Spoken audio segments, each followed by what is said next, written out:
The second group of presenters will be Katie and Helena, who will be presenting on trademark on life support. So let's give her a round of applause.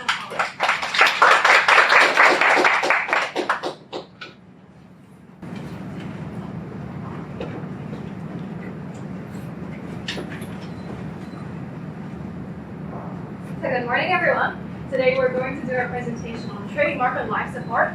Helena and I are going to talk about how to revive trademarks on the brink of genericide.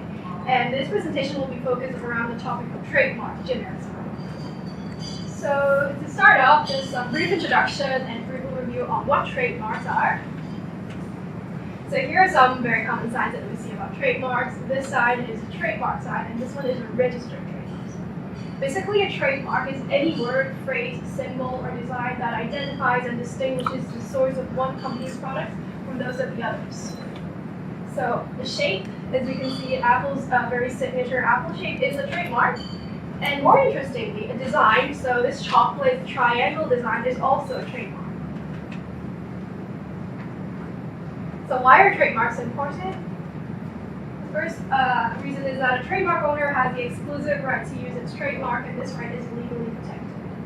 But the second, more commercial reason is that a trademark owner can license the right to use its trademark and earn royalties and fees. So here I brought in a Coca-Cola from our pantry, and this has a Marvel character on it.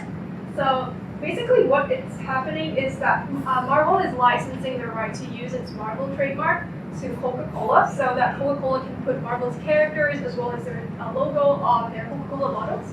And in this process, Marvel is going to earn licensing fees and royalties from Coca-Cola. Then why does trademark distinctiveness matter? Because the whole point of our presentation today, talking about trademark genericide, is that we need to stress that trademark distinctiveness is very important. So first of all, a distinctive trademark makes it eligible for legal protection. The more distinctive a trademark is, the more legal protection it receives. And the second and third reason are quite similar in a commercial sense. A distinctive trademark helps a brand to build its identity, which gives it a competitive advantage relative to its other competitors. And the last reason is that it helps to prevent genericization. So let's get into the main part of our presentation today, trademark genericide. Essentially, it is a process when a trademark becomes a common word for a type of product and loses its distinctiveness. And a generic trademark is free for use by anyone and is no longer protected by law. So here, this is a little game that I want everyone to participate in. So let's take a look at all these trademarks here, or one's trademarks here. Some of these are still trademarks that are protected by law, but some of these have lost their trademark status and are now no longer protected by law. So maybe first of all, let's have a guess. So do you think Google is still a trademark? Yes, so that is correct. So second, Velcro, is that a trademark? You know what Velcro is? A show of hands, maybe. Do you think Velcro is still a trademark? Yeah, that is correct. Velcro is still a trademark, though it has been at risk of trademark genericity. And the third one, Band-Aid. Do you think Band-Aid is a trademark? It's a more risky case, but it's still a trademark right now. So then the fourth one, aspirin. Do you think aspirin is a trademark? So aspirin is no longer a trademark. It has lost its trademark status in the 1920s because it has been genericized too much. So basically now when you say aspirin, you just think of the average painkiller. I'll take an aspirin.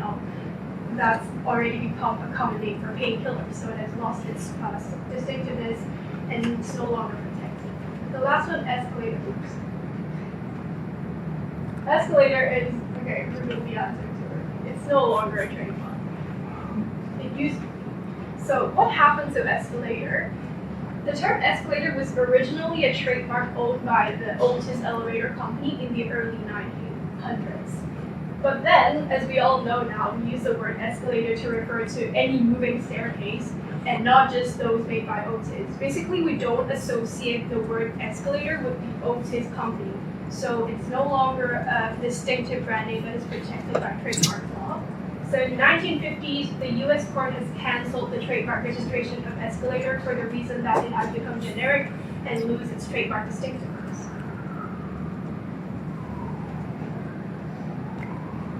So, does anyone know what businesses usually do to avoid trademark genericide? Yeah, take legal action. That is correct. So, I'll be introducing 2 case studies. So, the first case is the Velcro company. In the early 2000s, many people were using Velcro to refer to any hook and loop fastener, not just the Velcro brand itself. This has threatened Velcro's trademark and could have led to the name becoming a generic term. So in response to that, Velcro has decided to launch a series of humorous and educational ads urging consumers not to use Velcro as a generic term. For example, the Don't Say Velcro ad in 2017, as you can see on the screen, featured a catchy rhythm and memorable visuals to emphasize that Velcro is a brand name, not a general term. This ad was broadcasted on TV, in print, and online to ensure a wide exposure for the message. An article from AdWeek actually praised Velcro by stating that Velcro's proactive defense of their branding is a model that companies should follow to prevent genericide of their trademarks. In the short term, this campaign successfully educated consumers on the proper use of the Velcro branding, helping maintain the brand's distinctiveness. In the long term, the proactive defense of the trademark is cited as a model case study, preventing Velcro from becoming generic and allowing the company to maintain strong brand recognition and loyalty. Moving on to the next case, Kleenex. Kleenex was at risk of their branding becoming generic. Basically, Kleenex was at risk of their branding becoming a generic term for all facial tissues, rather than being specifically associated with the Kleenex product. In response, Kleenex launched a campaign featuring the lawyers of Kleenex sharing their appreciation for people who has used the Kleenex brand name correctly. This ad had a lighthearted and comedic tone to engage with the viewers and deliver the message that Kleenex is a brand name in a memorable way. This ad was also aired on national TV, print media, and across all digital platforms to ensure a broad reach and visibility to effectively communicate the trademark protection message. In the short term, they have successfully raised awareness about the proper use of the Kleenex branding among viewers and helped preserve their distinct brand identity. In the long term, the campaign has helped Kleenex maintain exclusive rights to their brand name and prevented Kleenex trademark from becoming genericized over time. So there are actually other initiatives that brands can take. So as one of our audiences said, legal action. So firstly, taking legal action against unauthorized use of trademark is crucial. Enforcing your rights through lawsuits sends a strong message about your commitments to protecting your brand identity and enhance your brand image by reinforcing your trademark's distinctiveness in the minds of consumers. Secondly, carefully controlling the use of trademark through licensing agreements and enforcement ensures that authorized partners adhere to your brand guidelines. So as Katie previously mentioned, the example of the Coca-Cola, Marvel has given Coca-Cola a license for its trademark to be imprinted on the can.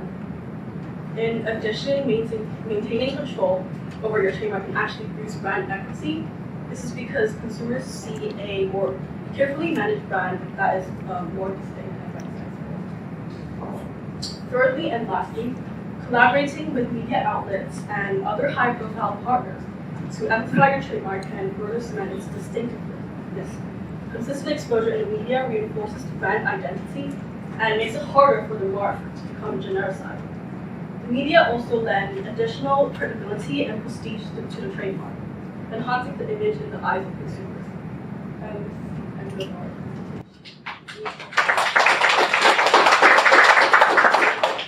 On trademark, right? As a law firm, sometimes we give out gifts to clients. Right? We showed today water bottles, like Post-its and all. And we had a head of business development in the US who said he's retired, but about 10 years ago when he was running the global sort of client development initiatives, he said we cannot put our brand name on T-shirts, on gifts, on mugs because of exactly that. And I haven't watched this series yet, but apparently, if you go on Netflix, there's this new series called America's Sweethearts. In one of the interviews that they do, there is a woman wearing a pink T-shirt that says Jones Day. Like no one knows where she got that T-shirt, and it's been brought to the attention of our managing partner, who said we wrote to Netflix, we wrote to the producers, and no one could understand where the woman got that Jones Day T-shirt in pink. You know, it was right. But it's great publicity for us. So, America's Sweetheart. I think it's about a group of Dallas cheerleaders. Have you guys seen it on Netflix? Well, if you watch it, look up for that short clip where a woman is wearing a Jones Day T-shirt.